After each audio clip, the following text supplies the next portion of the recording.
usually talk about that young people are the future, but we also live now, and we also get affected by the decisions that are made now, not just in the future.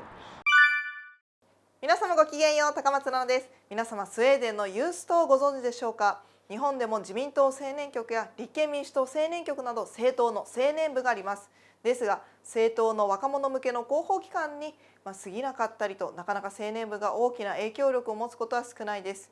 スウェーデンでは政党とユース党が考えが違うこともあり、若者の声を反映させるためにユース党はさまざまなキャンペーンをしています。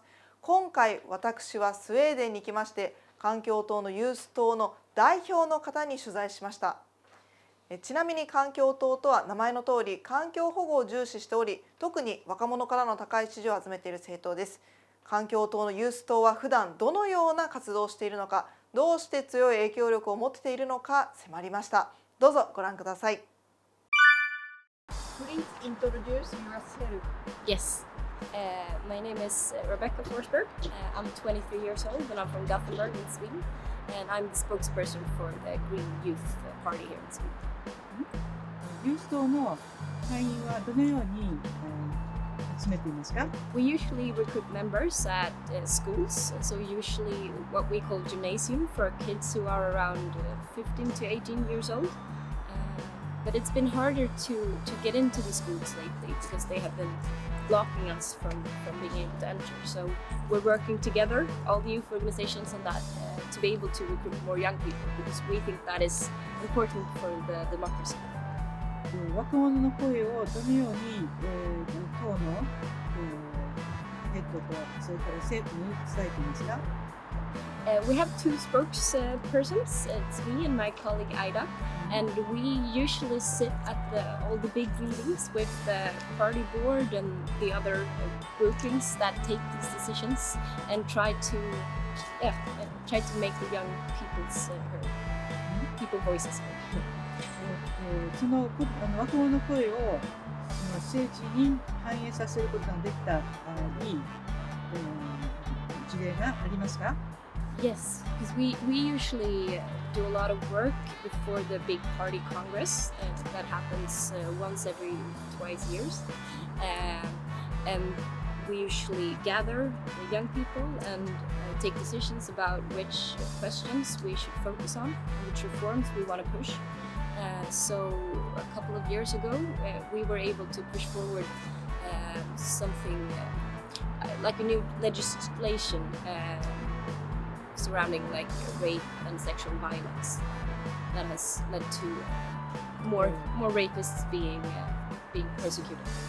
スウェーデンの若者たちは政治に対して関心がある、また自分の意見というのはどんな人が持っていますか？ Maybe not all of them, but during election year we noticed that an increase in interest among all of the population in Sweden and of course also the young people. So I think it's been really nice to have this this election year we've been out on festivals and schools and out on the streets and just talking to people. And we noticed that young people, they really want to push for change. 日本の若者の投票率が低くて、社会をあまり変えられないと思っているけど、それについてどう思うか、どうすべきか。Well, we have a similar situation as I think the numbers are higher for young Swedish people, but it's still lower than the older people, and I think that's a problem in all of the world. Because you usually talk about that young people are the future, but we also live now, and we also get affected by the decisions that are made now, not just in the future.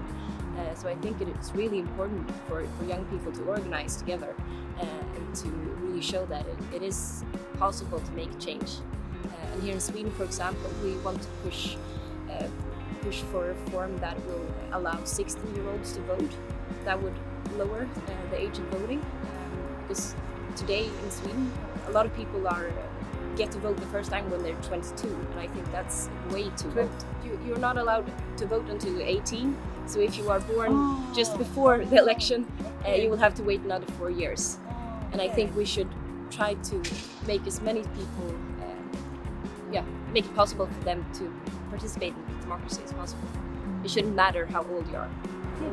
Why did you take part in youth party? I started engaging myself in politics when I was 15 years old. It was after the election in 2014, where I had realized that we have a big problem with climate change and we're destroying the environment in different ways. I also realized that I was a feminist and that even though we live in Sweden, which is a pretty equal country if you compare to others, it's still not equal enough. And also that the racist party here in Sweden, the Sweden Democrats, they almost doubled the votes in that election. And then I felt that I wanted to change Sweden in a different direction. How many members youth party? In the youth party, we are around between 1,500 and 2,000 right now, I think.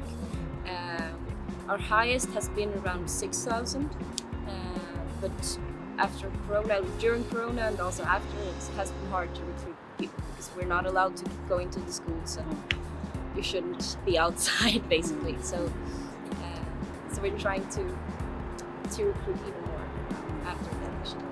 政党と考え方が違うときにどういうふうにしているのか。As I said before, me and Ida, we are allowed to be at the party board meetings and all of these important meetings where the big decisions are taken.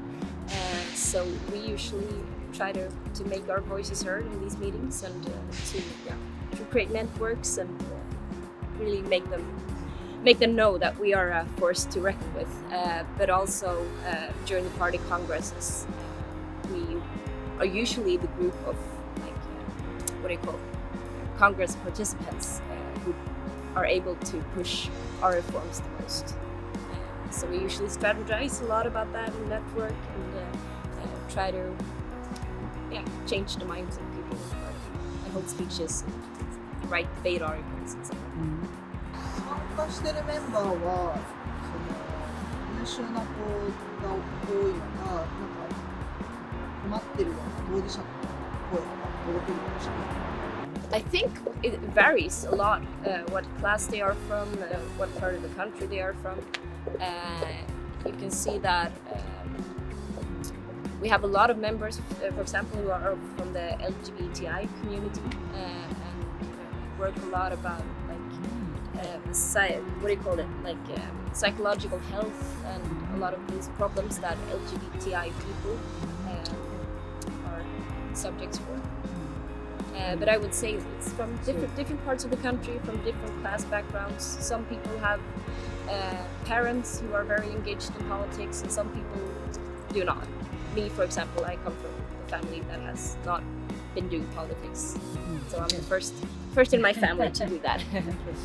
I can also add that a lot of our members are girls and women. So if you compare organization to other organizations, we have more girls than they do. So I think it's about 60 or 70%. And I think that is because we work a lot for equality and for women's rights. 最後までご覧いただきありがとうございました。ぜひチャンネル登録、高評価お願いいたします。それではまたごきげんよう。